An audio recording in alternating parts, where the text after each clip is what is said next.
Hello, and thank you for tuning in. My name is Marc Prestera. I'm a real estate broker here in San Diego, California, and have been doing real estate full-time since 1984. The purpose of these videos and the posts on YouTube is such that you as a consumer can get information to help you make better decisions about your real estate world. The purpose of today's program is primarily just to discuss the starting of ideas if someone's going to be a seller of real estate. Now, what do I mean by that? If you're going to be a seller of real estate, there's predominantly two main ways for you to go about in getting your home sold. The first, kind of the old-fashioned way, which was for sale by owner, otherwise known as a FSBO. You can get your home sold that way. It does occur, and you realize if you choose to go that route, there's some thoughts you want to keep in mind to help you get the results you're looking for. First and foremost, here in San Diego County, and I'm sure this is consistent pretty much throughout the U.S., there are a la carte services through the multiple listing services that typically allow you as a homeowner for a flat fee to list your property in the multiple listing service. If you choose to do that, there's some things you want to keep in mind. Most importantly, I want to urge you to play to your strengths in that regard. Number one is price your home competitively. No matter what, real estate brokers that are listing and selling homes out there know what's going on in the marketplace and help determine value. Watch those carefully. Use the properties that are active on the market right now to kind of gauge where the market is and where you're going, and price yourself competitively with those.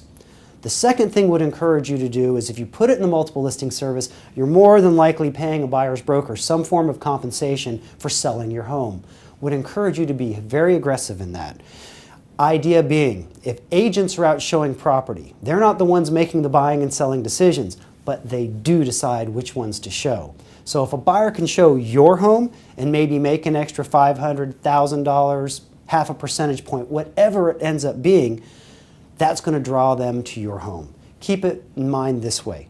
Play to their sense of greed. If they can show your home and at least get the opportunity to earn a little more than the one down the street, that always works out in your advantage. The other option for you if you choose not to be a for sale by owner is hiring a real estate broker or a real estate agent. Keep in mind there's a few basic rules you want to pay attention to in this.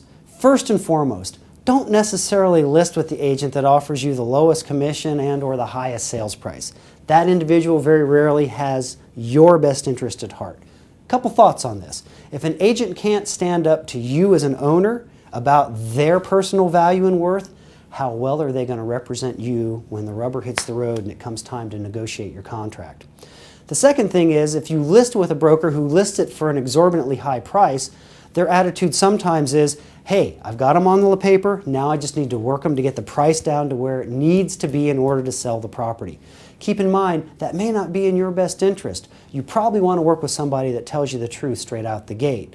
So if someone is coming in and offering really low commissions, make sure you question that and make sure you make a good decision based upon that information. If they're offering a high price, ask why. Because the last thing you want is a real estate broker with their sign in your front yard using your yard as a billboard to draw more business to their office. The real goal should be getting your home sold. The other thing to consider is if you get an agent in an interview, if they are harsh or if they tell you things you really don't want to hear, keep in mind they're probably telling you the truth. You don't want a yes person to represent you, just like you wouldn't want a yes doctor, a yes accountant, or a yes attorney. You want somebody that has courage to be able to tell you what's actually going on so that you have the ability to make good decisions and put the most amount of money in your pocket at the end of the day. So keeping all of those in mind, a couple other just last common thoughts here. In either for sale by owner or listing with a broker, play to your strengths. You can't control what the Fed does. You can't control what goes on in the Middle East. You can't control what the neighbor up the street lists his house for, and you can't control what the neighbor down the street sells their house for. Play to your strengths, and those typically look like controlling your price, controlling the availability of your home for show and how it shows. Those are the things you can control. Use those to your advantage. Remember, this entire series is about one thing, helping you watch out for your best and long-term financial destiny and well-being. Thanks for tuning in. Have a great day.